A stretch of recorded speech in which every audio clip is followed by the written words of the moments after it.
When teams get on losing streaks, you're going to hear a lot of the same things. Undefeated Portage is hosting undefeated Berlin. Let's take you through it one more time. So you're probably going to have to watch the game on TV because the only thing that might get a live look is Mount Nittany. Let's take the defending national champs, the LSU Tigers, as an example, led by the Tiger King himself. According to a report by the Lexington Herald-Leader, LSU football made about $56 million in the fiscal year 2018 to 2019. It came down to an Indiana two-point conversion. Penn State usually dominates Maryland. A loss, another slow start, another almost. Now what? Did you know people in Nebraska love hamburger on pizza? That's a real thing. They hear some noise coming from here, so what do? They check it out, and it turns out to be 3 baby squirrels. Now, if that sound was enough to make you uncomfortable, imagine being in this stadium with more than 100,000 people loud and proud.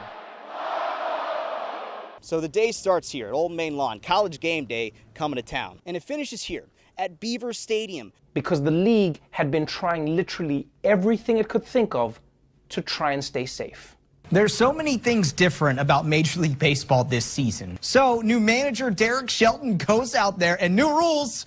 You have to social distance and mask up to argue. Corona's really changed our lives. Hand me my mask is the new hold my earrings. You see all sorts of students camping out in these tents. It's snowing, and we're still playing Big Ten football. Apparently, after wins, the Penn State football team gets to grub up on Mondays. They call it Victory Monday Dinner, and now all I want is French fries. Oh my gosh.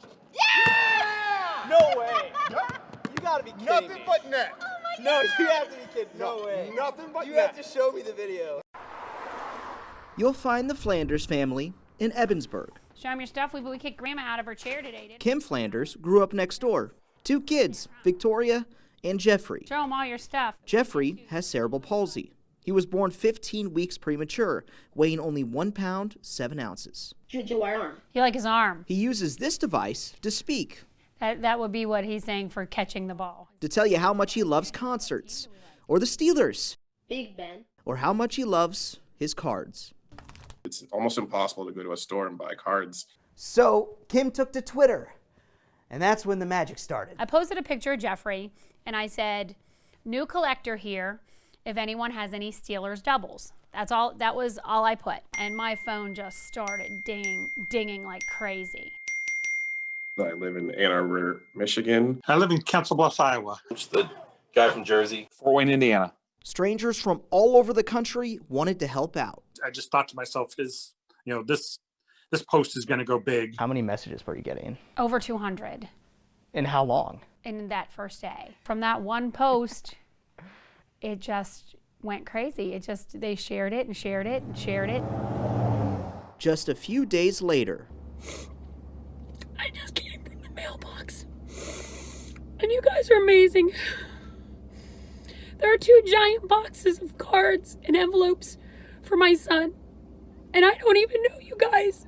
Boxes and boxes, just full of cards. There was Juju Smith-Schuster, A few Steelers cards that I had, Anthony McFarland rookie cards. a Mahomes and a Clyde Edwards-Helaire out of my personal collection. Where are the mailmen putting it? They were leaving bins outside the house of mail, of packages. Close to 200 packages would show up at the Flanders house in about 3 weeks.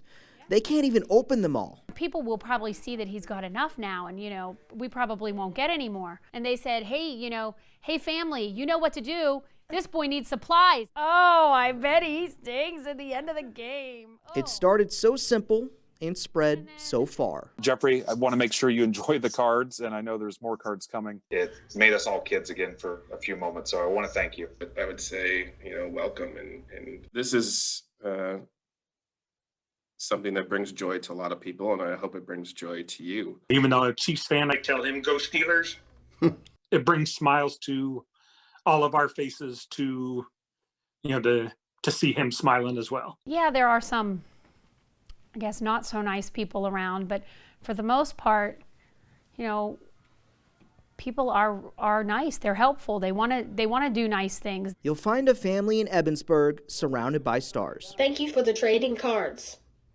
I love to open them and look at them. Each is a symbol of hope for humanity.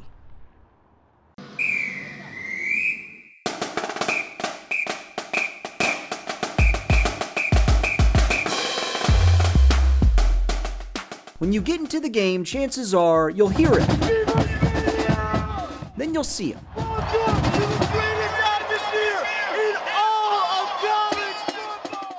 Eric Gaspich is the mic man with all the moves. Student who's confident, who has outstanding speaking skills, who has a lot of energy, obviously, because he's going to be performing in front of over 100,000 people. To get him on the microphone saying, "Are you ready for Penn State football?"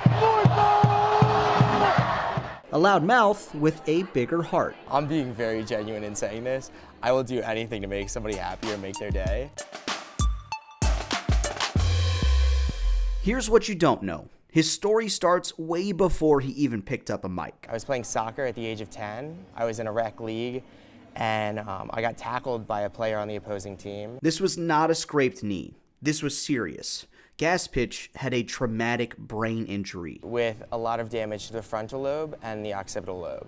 So front and back, so the brain had bounced back and forth. I couldn't read, I couldn't write, I couldn't do math. I was able to see letters and identify what a letter was, but I couldn't put it together into a word. He would have to work for years to get back on track, relearning how to do everyday things, having problems with memory, and especially noise. I hear at negative decibels, and loud noises to you are extremely loud to me. My father one day was wrapping a sub, like a sandwich, in tin foil, aluminum foil.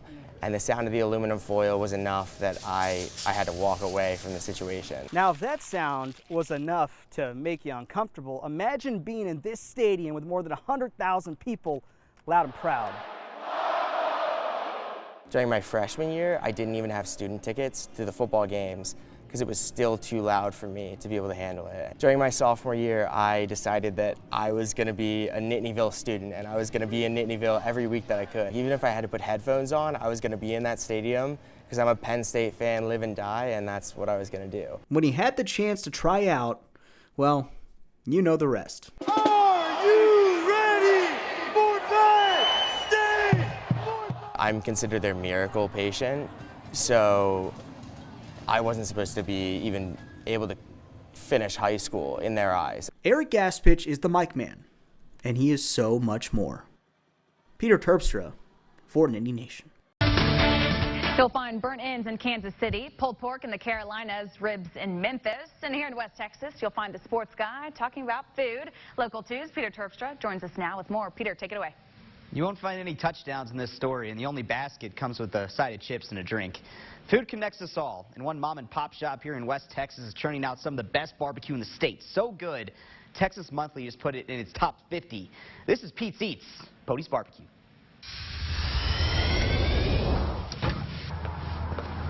It is about 4 in the morning. I got a drive ahead of me. Extra shot of caffeine in the coffee. Take the drive out to Pecos, and right off the highway, you'll see this converted laundromat. Follow your nose, and you'll meet Israel Campos, a.k.a. Pody. It's a childhood nickname after a character in a children's book. My hair was really long and straight, almost covered my eyes, kind of like a street dog. You'll find Pody's Barbecue at the corner of Highway 285 and 14th Street in Pecos.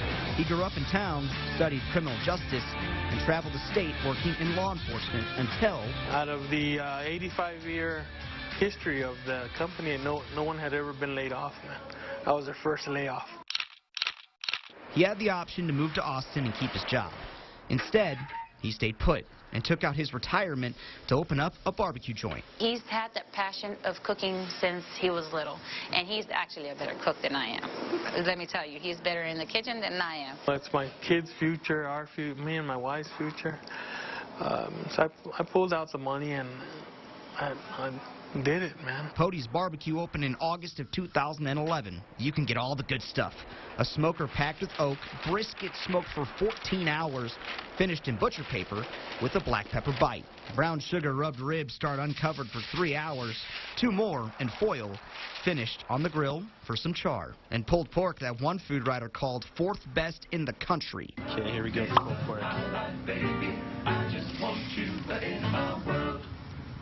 Super mellow. Pody started smoking just 3 briskets a day, and now they're slicing up 30. Nobody knew we were here. You know, we started buying signs and putting them around the, hey, we're open, we're here, we have barbecue. You'll find Pody's wife, Veronica, working full-time, and his mom, Margaret, plus aunts, cousins, and the kids help out for the big events. We step on some, our toes once in a while, but that's just 5 minutes and we're on to the next thing. West Texas has its own style. Over the flame type of barbecue. But this is different. Think Central Texas barbecue served up with West Texas staples like chili cheese hominy with hatch chilies when in season. Plus the Pecos spud. Cooked in the smoker, loaded with butter, cheese, meat, and veggies. Good morning. How are you? Folks line up before this place even opens because when the meat's gone, it's closing time. 15 orders filled before opening on this day.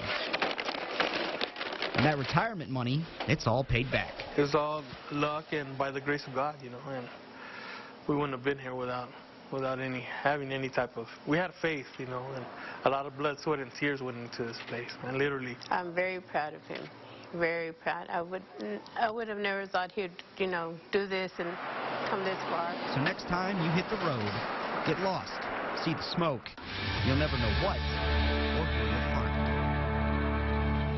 Campos is a busy guy. He's currently running for Reeves County Commissioner as well, and he's looking at the possibility of opening another location here in Odessa. That's still up in the air, but we're located in West Odessa. Yeah. We have a parking lot. Time to make a field trip. Yeah.